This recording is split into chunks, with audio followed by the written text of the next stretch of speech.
may be of interest to you.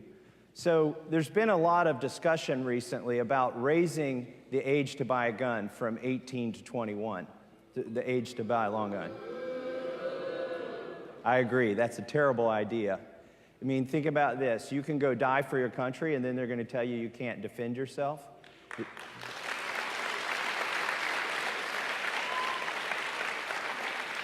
The age, so if they raise the age to buy a long gun from 18 to 21, well, the age to buy a handgun is already 21 if you're going to buy it from an FFL.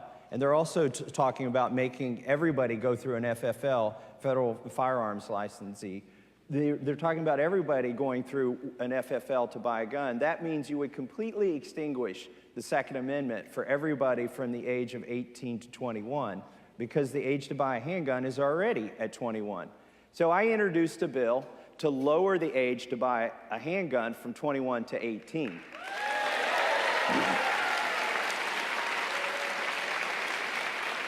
Now, I'm thinking, how could I tweak the liberals with the name of this bill, right?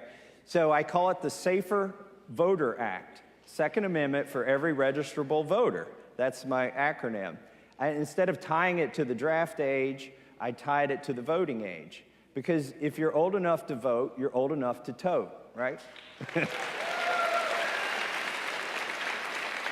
If you're old enough to decide who gets to have a gun, if you're old enough to vote, if you're old enough to decide what kind of guns the government will have that they could use against you, then you are old enough to have a gun yourself. That's my opinion. Speaking of the government owning guns, a lot of people buy homeowners insurance, they buy life insurance, they buy car insurance. Most of you are old enough to drive, so that's probably the only kind of insurance you need to buy right now. All these types of insurance. I'm an advocate for another type of insurance that I think everybody should have. I call it refugee insurance. Have you ever seen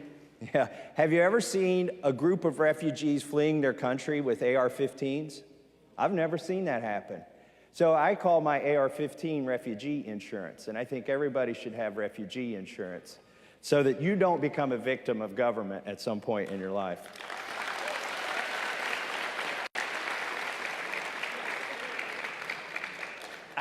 I want to talk about a couple young people who have made a difference for the